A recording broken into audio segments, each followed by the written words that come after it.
આમોદ તાલુકાની સરકારી શાળાઓમાં ભૂતપૂર્વ વિકાસ પ્રાઇવેટ સ્કૂલને પણ પાછળ છોડતી સરકારી શાળાઓ। આમોદ તાલુકામાં છેલ્લા કેટલાક વર્ષોમાં સરકારી શિક્ષણ ક્ષેત્રે એક મોટી ક્રાંતિ જોવા મળી છે, જેના કારણે અહીંની સરકારી શાળાઓ આજે સુવિધાઓની દ્રષ્ટિએ ખાનગી શાળાઓ કરતાં પણ વધુ સજ્જ અને આકર્ષક બની ગઈ છે। શિક્ષણના માળખાકીય વિકાસના મોડેલે ગુજરાતભરમાં ચર્ચા જગાવી છે। નવીન સ્કૂલ ઇમારતનું બાંધકામ, જર્જરિત જૂની શાળાઓનું સંપૂર્ણ નવીનીકરણ અને આધુનિક વર્ગખંડ વ્યવસ્થાએ મળીને સરકારી શાળાઓને ખરા અર્થમાં આદર્શ શિક્ષણ મંદિરનું સ્વરૂપ આપ્યું છે। આ વિકાસના ફળ સ્વરૂપે વિદ્યાર્થીઓ ઉપરાંત વાલીઓમાં પણ સરકારી શાળાઓ પ્રત્યેનો વિશ્વાસ આસમાને પહોંચ્યો છે। આઝમનગર, માતરસુડી, કેરવાડા, કોઠી અને ઈખર જેવા અનેક ગામોમાં નવી શાળાઓ ઊભી થવાથી ગ્રામ્ય બાળકોને પ્રથમવાર ગુણવત્તાસભર અને સુવિધાયુક્ત શિક્ષણનો સાચો અનુભવ મળી રહ્યો છે। એક સમયની જર્જરિત શાળાઓ આજે નવી ચમક સાથે બાળકોના ભવિષ્યને ઉજ્જવળ બનાવી રહી છે। આ સમગ્ર શૈક્ષણિક પરિવર્તનના કેન્દ્રમાં સ્થાનિક ધારાસભ્ય દેવકિશોર સ્વામી, જિલ્લા પ્રાથમિક શિક્ષણ અધિકારી અને સમગ્ર શિક્ષણ વિભાગની કાર્યક્ષમ ટીમના મક્કમ નેતૃત્વને આભારી છે, જેના પરિણામે આમોદ તાલુકો આજે ગુજરાતના વિકાસ નકશા પર ગૌરવભેર ઝગમગી રહ્યો છે। સરકારની મક્કમ પ્રતિબદ્ધતાના કારણે દરેક શાળામાં આધુનિક ઇમારતો, પૂરતી ભૌતિક સુવિધાઓ, શિક્ષકોની ઉપલબ્ધતા, સંસ્કારયુક્ત શિક્ષણ, સીસીટીવી કેમેરાથી સજ્જ વર્ગખંડો અને ફાયર સેફ્ટીની સુવિધા જેવી માળખાકીય બાબતો સરળતાથી ઉપલબ્ધ થઈ છે। આ સુવિધાઓના કારણે સરકારી શાળાઓમાં પ્રવેશ લેનારા વિદ્યાર્થીઓની સંખ્યામાં સતત વધારો થઈ રહ્યો છે અને સરકારી શાળાઓમાં અભ્યાસ કરવો એ ગૌરવની વાત છે તેવી નવી માનસિકતા જન્મતી દેખાઈ રહી છે। આમોદ તાલુકો આજે શૈક્ષણિક નકશા પર મોડેલ તાલુકા તરીકે ઉભરી આવ્યો છે, જે ગુજરાતમાં શૈક્ષણિક પરિવર્તનનો એક પ્રેરણા સ્ત્રોત બની ગયો છે। અહીંની સરકારી શાળાઓ માત્ર શિક્ષણ સંસ્થાઓ નથી, પરંતુ તે વિકાસની સાક્ષી, પ્રતિબદ્ધતાનું પ્રતીક અને સુશાસનનું उत्तम उदाहरण છે। नाम बेटा आपका? मेरा नाम पठान आफरीन मोहसिन खान है। पहले ये स्कूल कैसी थी? पहले ये स्कूल बहुत जूनी थी, मतलब पहले के ज़माने में जैसे होती है वैसे, ऊपर छत नहीं थी, लकड़ों की छत होती है वैसे होती है। बरसात में बहुत पानी गिरता था, बहुत मुश्किलों से हमारे बड़े भाई और बहन लोग पढ़े हैं यहाँ पे। और आप जो ये स्कूल देख रहे हैं बहुत अच्छी है, बहुत मेहनत से हमने ये खड़ी की है, सर लोगों ने बहुत मेहनत लगी इसमें। इसमें जो सरकार ने बनाई है जो स्कूल, सरकार के बारे में क्या कहोगे? सरकार बहुत अच्छी है, मतलब कम टाइम में हमको ये स्कूल खड़ी कर दी और उसमें भी कम टाइम में खड़ी कर दी, 1 साल में ही पूरा हो गया।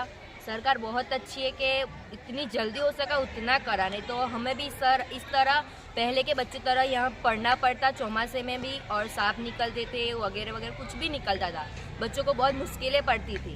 यहाँ गेट था, उसमें कोई मतलब लग जाता था, बच्चों को बहुत मुश्किल पड़ी। सरकार बहुत अच्छी है हमारी। बेटा તમારું? આલિયા હરુંભર। હું ધોરણ 8માં અભ્યાસ કરું છું। અમારી શાળા નવી બનતા અમને ખૂબ સારી સુવિધાઓ મળે છે। અમે હોશિયાર ભણવા આવીએ છીએ અને અમારી શાળા પર અમને ગર્વ અનુભવાય છે। તમને શિક્ષણ કેવું આપવામાં આવે છે અહીંયા? સારું આપવામાં આવે છે। વૈશાલીબેન, મીટાબેન, શીતલબેન અમને ભણાવે છે, ખૂબ સારું ભણાવે છે, અમને મજા આવે છે ભણાવે છે તે, અને ખૂબ સારું શિક્ષણ આપે છે અને અમને ભણવાનો પણ શોખ થાય છે। સાહેબ આપનું? ઇમ્તિયાઝ મોહમ્મદ અગર। સાહેબ શું કહેશો, અત્યારે જે નવી સ્કૂલો બની રહી છે, દિવસે દિવસે સરકારી સ્કૂલની અંદર અત્યારે ધરખમ વધારો થઈ રહ્યો છે, જે સુવિધાઓ જે પ્રાઇવેટ સ્કૂલોમાં ના મળે તેવી સુવિધાઓ અત્યારે સરકારી સ્કૂલોમાં મળી રહી છે, તે બાબતને લઈને સાહેબ શું કહેશો તમે? સરકાર સમજી ગઈ છે કે દેશના ભવિષ્ય માટે શાળા નાગરિકોની જરૂર છે। શાળા નાગરિકો શિક્ષણથી જ મેળવી શકાય એવું છે। એ સરકારની નીતિના કારણે ખૂબ જ અંતરિયાળ ગામની અંદર કોઠી માતરસા શાળા અત્યંત સુવિધાવાળી બનેલી છે। સુવિધાઓમાં તમે જુઓ તો 15 કોમ્પ્યુટર બાળકો માટે છે, ફિલ્ટર પાણીનો પ્લાન છે, 2 કુલર છે, આપણે વિકલાંગો માટે અલગ ટોયલેટ બાથરૂમ બનાવેલું છે। પછી આપણે વધુ સુવિધામાં જોઈએ તો સીસીટીવી કેમેરાથી સજ્જ આ શાળા છે। બીજું કે આ કામ જે સરકારે ઉઠાવેલું એની સાથે ગામ લોકો પણ જોડાઈ ગયેલા છે। ગામ લોકોના સહકારના કારણે આ ગામનું નિર્માણ કરવાની અંદર ખૂબ જ સરળતા રહેલી છે। એ ઉપરાંત અહીંના સ્થાનિક નેતા આપણા ધારાસભ્ય ટી કે સ્વામીજી તથા એસએસસીના આપણા જે એન્જિનિયર સાહેબ છે તે, પછી આપણા લાગતા વળગતા જે બી રાજનેતાઓ છે એ લોકોએ ખૂબ જ સહકાર આપવાથી પડકારોનો સામનો કરી શક્યા છે. આ શાળા બનતા આપણો ગેરહાજરીનો રેશિયો ખૂબ જ ઓછો થઈ ગયો છે. આ જે શાળા બની એ અત્યંત આધુનિક હોવાથી જેવી રીતે શાળા બની એ રીતે બાળકોમાં પણ સ્વચ્છતાનો ચેન્જ એક આવેલો છે કે ખૂબ જ જેવી શાળા છે એ પ્રમાણે એ આવતા થયા છે અને સ્થળાંતર પણ ખૂબ ઓછું થઈ ગયું આ સરકારની એક નીતિના કારણે. આ કામમાં ગામના સરપંચ, ગામ લોકો બી ખૂબ જ ઉત્સાહથી ભાગ લીધો હતો અને ભવિષ્યમાં પણ શિક્ષણને પડકારો તો આવતા જ રહેશે.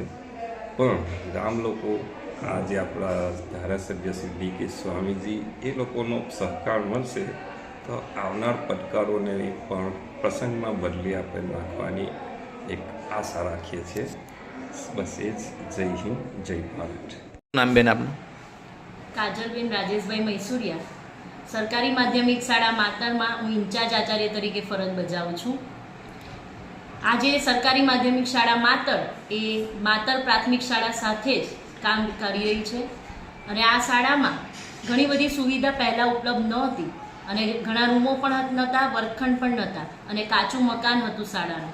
પરંતુ ત્યારબાદ અહીંયા આપ જોઈ શકો છો તે રીતે ઘણી સારી સુવિધાઓ ઉપલબ્ધ છે. બિલ્ડિંગ નવી બની ગઈ છે. એ સિવાય પણ અહીંયા વિદ્યાર્થીઓને ઘણો લાભ મળે છે. વિદ્યાર્થીઓ પ્રાથમિકમાં જોવા જાઓ તો 318 જેટલા બાળકો અહીંયા અભ્યાસ કરે છે ને સાથે માધ્યમિક 9-10 ધોરણના 93 છોકરાઓ અહીંયા અભ્યાસ કરી રહ્યા છે. આ વિદ્યાર્થીઓને સરકારશ્રી આપેલી સુવિધાઓ તમે જુઓ તો અહીંયા 2 આઈસીટી લેબ છે કે જેની અંદર અહીંયા 30થી 35 જેટલા કમ્પ્યુટર ઉપલબ્ધ છે.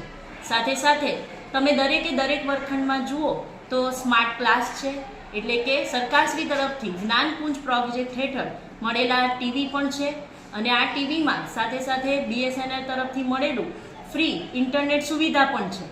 તો આ દરેકે દરેક ક્લાસમાં છોકરાઓ યુટ્યુબ પર અને ઇન્ટરનેટની ઉપયોગથી ઘણો બધો અભ્યાસ કરે છે અને દરેકે દરેક શિક્ષકશ્રીઓ પણ અહીંયા સ્માર્ટ ક્લાસનો ઉપયોગ કરીને જ અભ્યાસ કરાવે છે.